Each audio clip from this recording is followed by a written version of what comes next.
नारायण नारायण नारायण श्रीमन नारायण नारायण नारायण श्रीमन नारायण नारायण नारायण श्रीमन नारायण नारायण नारायण श्रीमन नारायण नारायण नारायण श्रीमन नारायण नारायण नारायण। बोल गुरुदेव भगवान देवर्षि नारद जी की जय हो। देवर्षि नारद जी हमारे जीवों के गुरु हैं, हमारे मनुष्य के ना जीव गुरु हैं। और हमारे आचार्य कौन है? लक्ष्मण भैया शेषनाग। और हमारे स्वामी है जगत जगत जगत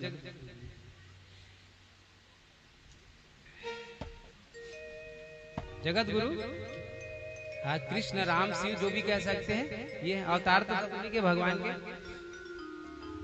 तो गुरुदेव भगवान नारद जी विचरण करते हुए जा रहे थे, तो पराशर जी को चिंतित मुद्रा में देखे तो चले गए, बोले पराशर महाभाग भवता कच्चिदात्मना परितुष्यति शारीर आत्मा मानस एव च।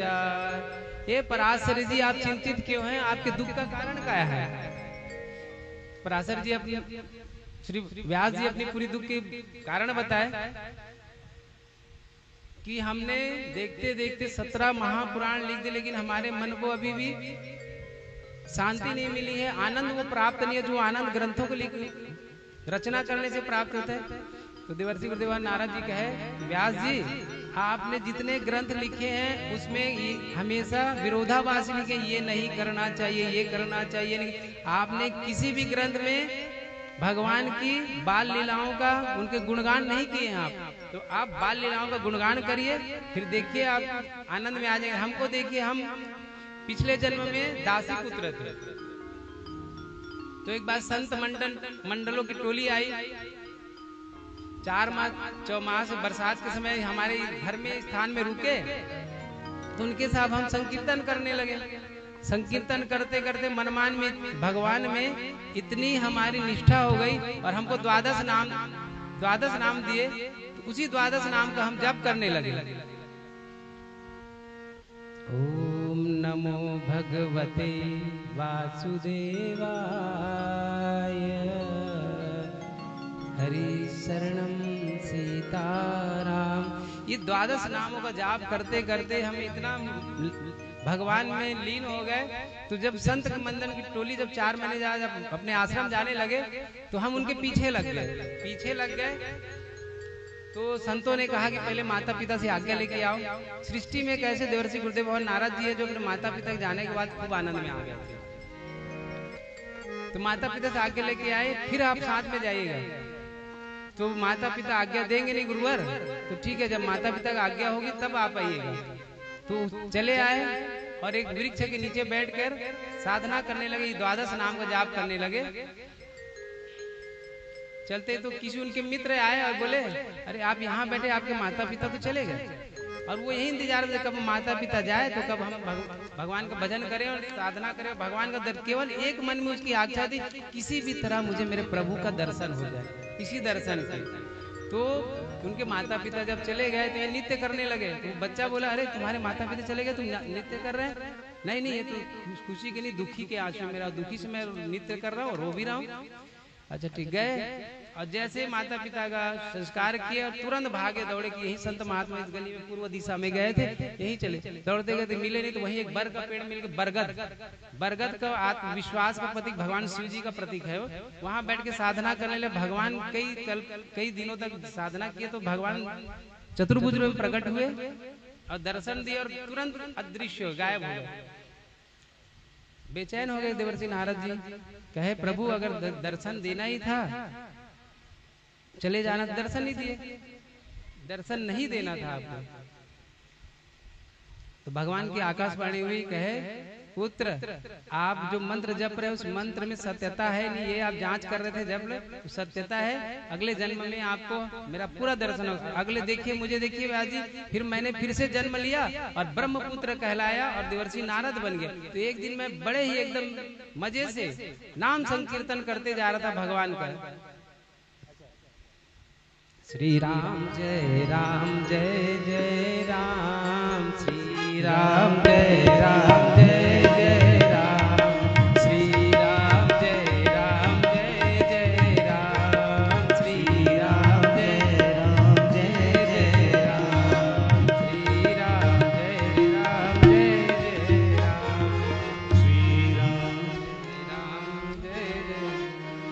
भगवान नाम संकीर्तन करते भगवान प्रकट हो गए और एक वीणा दिए हमको और बोले देवर्षि, इस वीणा से आप पूरी सृष्टि में भ्रमण करिए, देव दानव मनुष्य कोई आपको रोका, सबके आप गुरु कहलाएंगे। तो देवर्षि गुरुदेव और नारद जी हम सबके गुरु हैं। तो देवताओं के पास भी जाते हैं, दानवों के पास जाते हैं, मनुष्यों के पास भी आते हैं और पशु पक्षी जीवों के पास भी जाते हैं और उनके हाल चाल पूछ के उनका कल्याण करते हैं। क्योंकि गुरुदेव भगवान देवर्षि नारद जी के जो शरण प्राप्त कर ले उनको भगवान का दर्शन अवश्य होता है।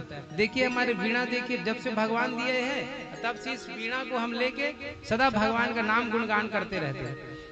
तो गुरुदेव भगवान देवर्षि जी अपनी वीणा की प्रशंसा करते हुए गा रहे हैं। हमारे गुरुदेव भगवान कहते हैं, श्री पराशर भगवान कहते हैं, आइए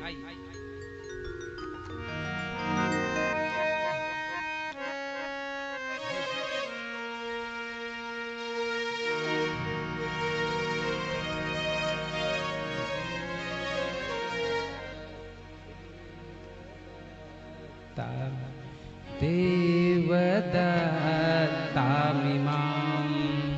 वीणां, देवदत्तामिमां वीणां, देवदत्तामिमां वीणां, स्वर ब्रह्म विभूषिता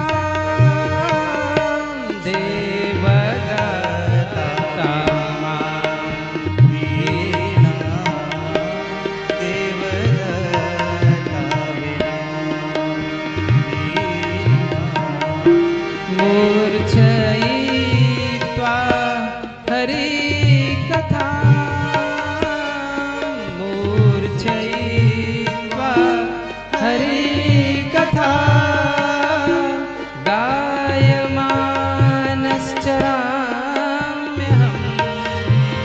मूर्छयित्वा हरिकथा,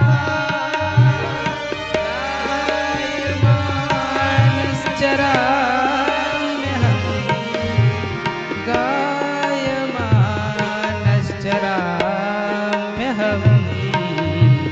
देवदत्तामिमां वीणां, देवदत्तामिमां निरेगा पमरेगा निरेगा मधानि सारे सानि धाप मगरे स मगरे स देवदत्तामिमां सा सा सानि धाप मगरे स देवदत्तामिमां वीणां सानि धानि धप धप मा मेरे सा देवदत्तामिमां वीणां मेरे गा हमारे गा मेरे गा मधानि सारे सानि धप मगरे स सा सा सानि धप मगरे स सानि धप धप धप मा मेरे सा देवदत्तामिमां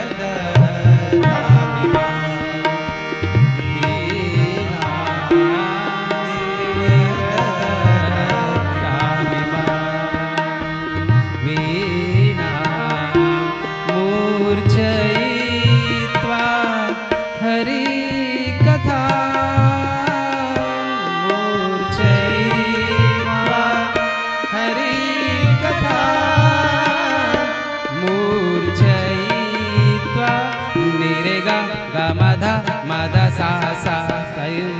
मूर्छयित्वा सा सा धम धनि सा धम धनि सा धम धनि सा सा मूर्छयित्वा हरि कथा गायमान चराम्यहम् मूर्छयित्वा हरि कथा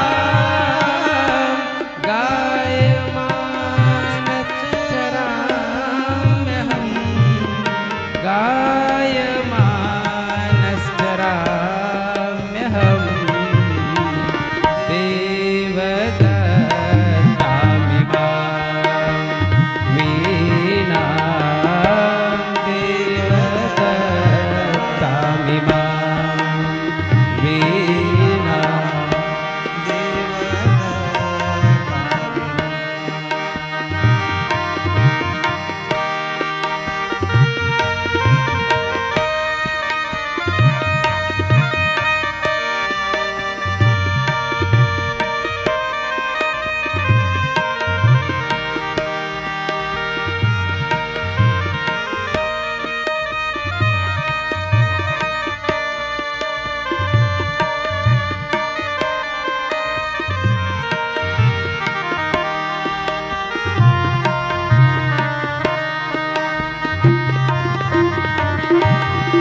बोले गुरुदेव भगवान की जय।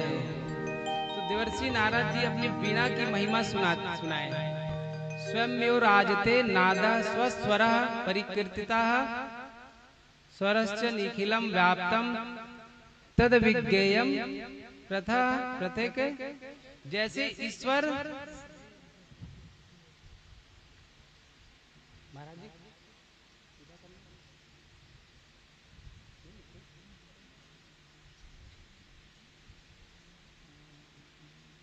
जैसे कहते जैसे ईश्वर सर्वत्र व्याप्त है, ऐसे ही स्वर सर्वत्र व्याप्त है। पर व्यापक ईश्वर को हम जैसे राम कृष्ण शिव दुर्गा रूप में ब्रह्म रूप में व्यापक ब्रह्म की तरह स्वर भी उसी प्रकार वो भी व्याप्त है, जैसे भगवान व्याप्त है। ईश्वर को 7 रूपों में ऋषियों ने प्रकट करके पूजा है, इसकी उपासना की है। इसको कहते हैं षडज, ऋषभ, गंधार, मध्यम, पंचम, देवत और निषाद। ये संगीत के 7 स्वर होते हैं, जिसको संक्षेप में सारे गा मा पा धा नी 7 स्वर है। नी 7 वापस आ जाता है, सारे गा मा पा धा नी सारे गा मा पा धा नी कहा जाता है। परंतु इन स्वरों के नाम और स्वरूप, इन 7 स्वरों की उत्पत्ति कहाँ से हुई, ये सब पशु पक्षियों की आवाज से सुनकर ऋषियों ने रिसर्च करके ये स्वर प्रकट किए हैं। मोर देखिए आप सब, 7 स्वर हमारे ना। मोर की आवाज से पहला स्वर षडज सा, संगीत के ही चातक पक्षी हमेशा ऋषभ में बोलता है। सा के बाद रे की उत्पत्ति चातक पक्षी से हुई है। रे की उत्पत्ति चातक पक्षी से, सा की उत्पत्ति मोर से हुई है। और बकरी की आवाज से गंधार की उत्पत्ति हुई और क्रौंच पक्षी की आवाज से मध्यम स्वर की उत्पत्ति हुई है। कोयल की आवाज से पंचम स्वर प्रकट हुई है। तभी बोलते हैं कोयल पंचम स्वर में गाए। और मेढक का आवाज किसी को पसंद नहीं आता, लेकिन मेढक की भी आवाज से स्वर प्रकट हुई है। मेढक के आवाज से देवत स्वर की उत्पत्ति हुई है। और सबसे अंतिम वाला निषाद, ये हाथी के चिंगाड़ से। इस प्रकार 7 स्वरों का ऋषियों ने पशु पक्षियों की आवाज से प्रकट किए। षडजम बदेद मयूरोहि ऋषभम चातको दे अजावदन्ति गंधार चिंगारम क्रोंचो वदन्ति मध्यम पुष्प साधारण काले कोकिलम पंचमो गोवदे तरवोदय सप्तम चैव निषाद च वदेद गजः।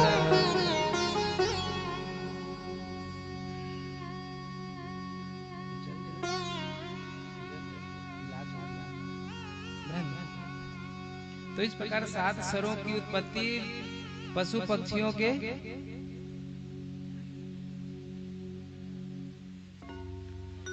गोविंद निषाद इस प्रकार के 7 स्वरों संगीत के पशु पक्षियों के ध्वनि के माध्यम से सुनकर के प्रकट किए हैं।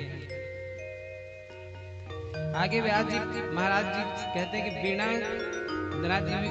वीणा ही उसी स्वर में भगवान के गुण का गा रहा हूं। तब से दासी पुत्र नारद आज जगत पूज्य नारद कहकर नारद जी निकल गए। व्यास जी तुरंत व्यास गुफा में प्रवेश किए और व्यास गुफा में प्रवेश करके ध्यान में गए और देखते ही देखते श्रीमद् भागवत महापुराण की दिव्य रचना कर दिए। बोले बोले श्रीमद् भागवत महापुराण की जय। ब्रह्म नद्यां सरस्वत्यां आश्रम पश्चिमे तटे सम्याप्रासिति प्रोक्तम ऋषिणाम सत्रवर्धना। सभ्याप्रास नाम का आश्रम वर्तमान में जिसे हम व्यास गुफा कहते हैं। ऊपर व्यास गुफा है, नीचे सरस्वती माँ का उद्गम है। सरस्वती में नहा के व्यास गुफा में बैठकर जैसे ही ध्यान लगाया तो भागवत की भागीरथी हृदय के प्रवाहित होने लगी और श्रीमद् भागवत महापुराण की रचना किए। अब सोचे श्रीमद् भागवत महापुराण परमहंसों की कथा है, तो परमहंस को इनका किसको सुनाया जाए? तो परमहंस कौन है? तो उनको अपनी पुत्र याद आ गए जो पैदा होते ही परमहंस बनकर तपस्या में चले गए थे।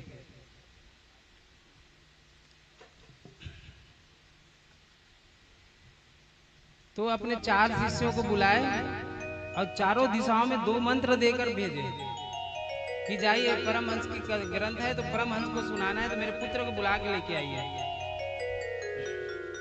तो चारों शिष्य उनके चारों दिशा में निकले और जो स्तुति दिए थे वो गुनगुनाने लगे।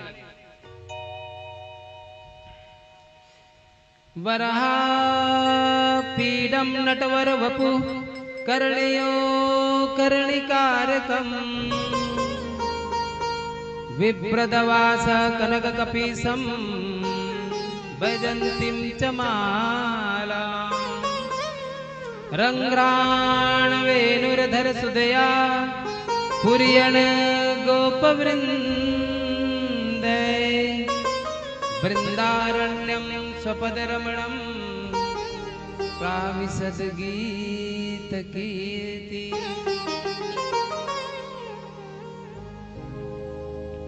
जो सुखदेव जी ये स्तुति सुने पगला गए, भगवान के स्वरूप का दर्शन करके और समाधि की भंग हो गई और चित्त में वो चितचोर आ करके बैठ गया कि वह ऐसे मोर मुकुट बंसी वाले से तो मिलना चाहिए, बड़ा छैल छबीला नटनागर है, चलो चल के मिलते हैं। उठ के चले तो मन में एक विचार आया, संकल्प उठ गया कि क्या संकल्प विकल्पत आत्मा। मन में विचार ये उठ गया कि अरे ये छैल छबीला तो है पर इतना सुंदर नटवर नागर है तो नखरे की खूब होंगे इनके। हम दीवाने बन के दौड़े चले गए और हमारे तरफ घास ही न डाले। जैसे हम किसी कोई गुण रहता है, किसी के पास स्वर का, किसी के पास वादन का, तो हम उनके गुण में प्रभावित हो जाते चले जाते हैं। तो बोले नहीं जाएंगे, नहीं बोले। तब तक ये सोचे तो फिर अपने समाधि में बैठ गए और तब तक जो शिष्य थे दूसरा श्लोक गुनगुनाने लगे।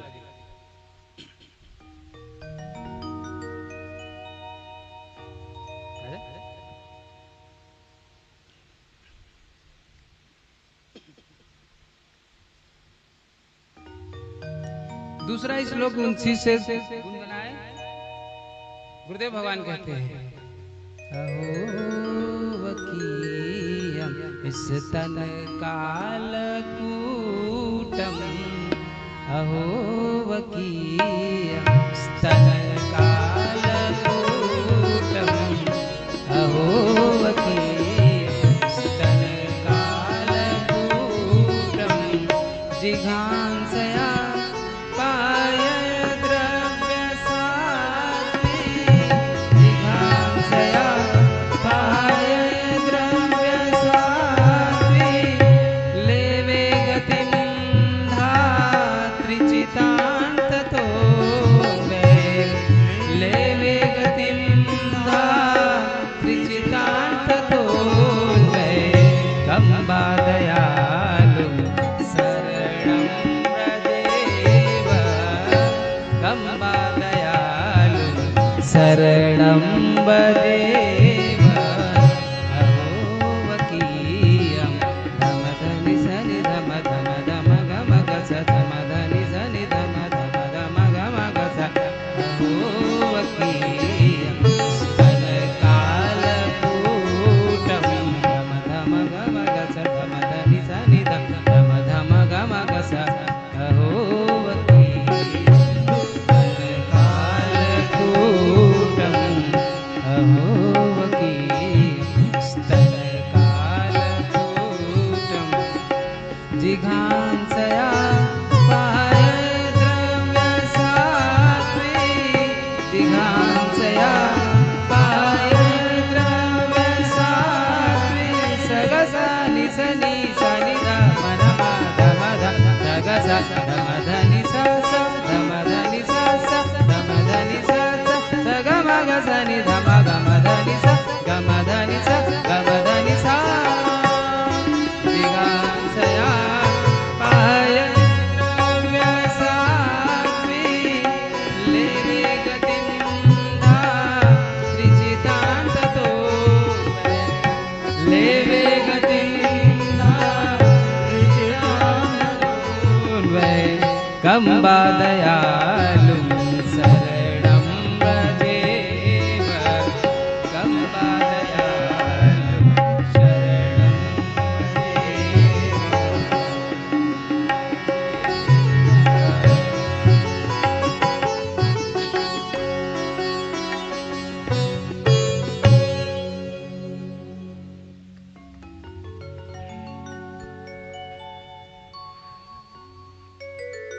श्री व्यास जी कहते हैं कि ये छैल छबीला नटवार नागर कृष्ण केवल देखने में ही नटखट और सब नटखट नहीं है, ये इसका स्वभाव और बेजोड़ है। कहते हैं जो अहो वकीयम, वकी कहते हैं वकासुर, वकासुर की बहन है पूतना, तो जो पूतना को कान्हा,